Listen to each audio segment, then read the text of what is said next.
இட்லி தோசை நான் சாப்பிட்டே ரொம்ப மாசம் ஆயிடுச்சு சார். பிரேக்ஃபாஸ்ட் பார்த்தீங்கன்னா சத்து மாவு தான் சார் குடிக்கிறேன். அப்படியே பசிச்சா கூட ஓட்ஸ் சாப்பிடுங்க அப்படின்னு சொல்லிடுவாங்க சார்.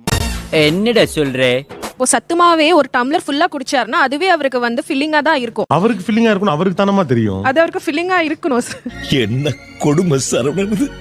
ஆஃப்டர்நூன் லஞ்சாவது ரைஸ் குழம்பு இந்த மாதிரி இருக்கும் பார்த்தா தோசை இருக்கும் சார். தோசை சாம்பார் அப்படி இல்லைன்னா தக்காளி சட்னி இருக்கும் சார். அட கன்றாவியே.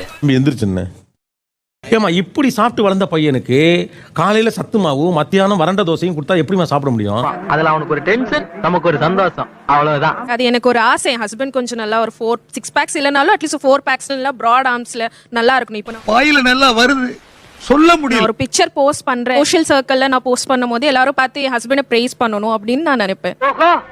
கதை அப்படி போகுதா? சார் அவங்க பார்க்கறதுக்காக நான் சத்துமா குடிக்க முடியுமா சார்? நாட்டுல எவனுக்குமே விவரம் பத்தலடா. 21/90 ரூல் தான் சார். அது ஒரு 21 days ஒரு ஹேபிட் ஃபார்ம் பண்றதுக்கு அவருக்கு ஒரு இதுவா இருக்கும். எதுக்கு இதெல்லாம்? 3 months கண்டினியூஸா அந்த ஒரு சாப்பிட்றாரு இல்லை எல்லா ஆக்டிவிட்டியுமே பண்றாருன்னா அது ஆட்டோமேட்டிக்கா அவருக்கு வந்து பழகிடும். சோஷியல் மீடியாலேருந்து ஒரு 21 days வெளியில வந்துருங்க. வெளியில வந்துட்டீங்கன்னா பழகிடும். அதுக்கப்புறம் டெய்லி அந்த போய் போஸ்ட் போட்டு யாரெல்லாம் தோழிகள் பார்த்தார்கள், வயிற்றெரிச்சல் அடைந்தார்கள் அப்படின்லாம் நீங்க உங்களுக்கு பார்க்கணும்னு தோணாது. அதை விட்டா என்ன? ஹெல்தியா இருக்கிறது நல்லது தானே சார்? ஹெல்த் வேற, 6 பேக்குக்கு ஹெல்த்துக்கு சம்மந்தம் இல்லை. ஏய், என்ன கேவலமா சிரிக்கிறியா? தம்பி நீங்க எங்க ஒர்க் பண்றீங்க? நான் பேங்கிங் செக்டர்ல அங்க மேனேஜர். யார்ட்டையும் சட்டை கட்டிட்டு சண்டை போறது இல்லையா? அந்த மாதிரிலாம் இல்ல அப்புறம் சார். என்னத்துக்குன்னு அவருக்கு 6 பேக்? அது அவருக்கு பிடிச்சிருக்கு சார். ஃபர்ஸ்ட் கொஞ்ச நாள் அவருக்கு பிடிக்கல, இப்போ அவர் வந்து ரொம்ப லைக் பண்ண ஆரம்பிச்சாரு. இதெல்லாம் பிடிச்சிருக்கா உனக்கு? இல்ல சார், இல்ல புரியல இல்ல சார். அவ்வளவுதான்.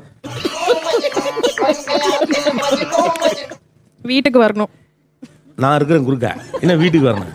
என்ன தைரியம் உனக்கு?